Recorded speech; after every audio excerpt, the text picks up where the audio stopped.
Bonjour à tous. Aujourd'hui, c'est ma première vidéo, donc j'espère que vous ne serez pas trop dur avec moi et que vous serez plutôt indulgent. Aujourd'hui, je vais vous parler, oui, vous présenter aussi.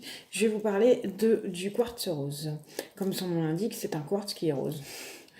Je vais vous parler de ses vertus en lithothérapie, à savoir les vertus que ça a sur l'émotionnel et sur le plan physique.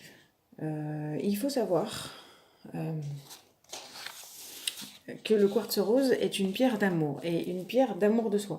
C'est-à-dire que pour les personnes en gros qui ne s'apprécient pas ou qui ne s'aiment pas physiquement ou mentalement, enfin peu importe, qui, a, qui ont du mal à s'aimer, il faut qu'ils portent du quartz rose en boucle d'oreille, en bracelet ou autour du cou en collier. C'est une pierre d'amour. Et c'est une pierre très calmante et très apaisante. C'est une pierre très douce. Il faut savoir que elle agit mais doucement. Donc pour les personnes qui sont très émotives et très sensibles, c'est préférable c'est préférable qu'elles utilisent un quartz rose plutôt qu'une pierre un peu plus agressive du type tourmaline.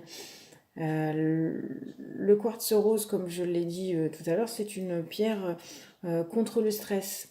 Et si vous la mettez dans une chambre, ça facilite le sommeil. Elle permet de trouver le sommeil lorsqu'on est plutôt insomniaque. Elle va agir en douceur.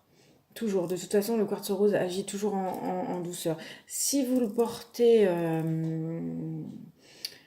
en bracelet, il faut savoir qu'il faut le porter sur le bras gauche et pas le bras droit. Tout ce qui est bras gauche, ce sont les pierres, déjà ce sont les pierres qui sont douces et qui agissent sur l'émotionnel. Et toutes les pierres qu'on porte, les bracelets qu'on porte en bras droit, c'est plutôt des pierres d'action du type œil de tigre.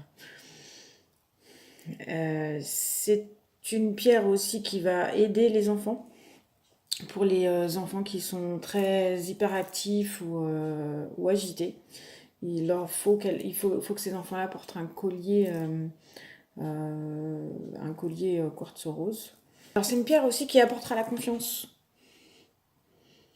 Et c'est une pierre qui apportera une vision plus juste des situations. C'est une pierre, si vous la mettez dans une pièce, elle apportera beaucoup d'amour et de paix. Et elle facilitera les échanges et la communication entre les personnes. Elle apaisera les conflits. C'est une pierre rassurante, donc pour les enfants, c'est très bien. Justement parce qu'il faut agir plutôt en douceur. Et c'est une pierre comment dire, c'est une pierre qui guérira les blessures. Donc si vous aviez par exemple une blessure sentimentale, elle apaisera votre peine de cœur. Pour ceux qui cherchent l'amour, parce que c'est une pierre qui aide à rencontrer son âme sœur, ou son prince ou sa princesse. Mais il faut savoir que c'est pas parce que vous portez une carte rose que le lendemain vous allez rencontrer votre prince charmant. Il faut savoir que elle agira avant sur l'amour de soi. Donc, si vous vous aimez, forcément, les gens viendront plus facilement à vous. Et du coup, les gens vous aimeront et vous rencontrerez par ce billet-là, je pense, la bonne personne. Disons que ça ouvrira le chemin. Alors cette pierre, elle est liée au chakra du cœur. Le chakra du cœur, c'est ici. Donc moi je conseille, moi je la porte en bracelet sur le bras gauche, comme je vous l'ai dit. Mais vu qu'elle est liée au chakra du cœur, c'est mieux de la porter au niveau du cou, au niveau du plexus.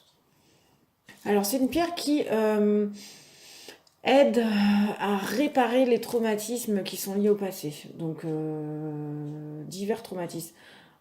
Essentiellement des traumatismes qui sont liés à l'amour, donc Mais l'amour, ça peut être aussi l'amour familial ou l'amour amical, l'amitié. Enfin, tout ce qui est lié au sentiment, on va dire. Alors, il faut savoir qu'une pierre, il faut la purifier. Vous avez plusieurs méthodes pour purifier les pierres. Il faut surtout pas la mettre dans de l'eau salée.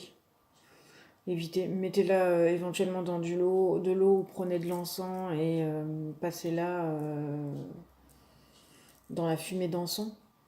Après, vous avez d'autres méthodes, mais je vais pas vous les dire toutes. Maintenant, c'est une pierre après qu'il faut recharger, donc vous avez plusieurs méthodes pour la recharger. Et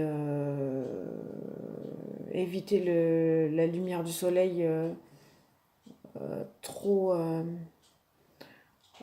Enfin, vous pouvez la recharger à la lumière du soleil, mais pas en plein après-midi, pas à 3 heures de l'après-midi. Donc j'espère que ma première vidéo vous aura plu.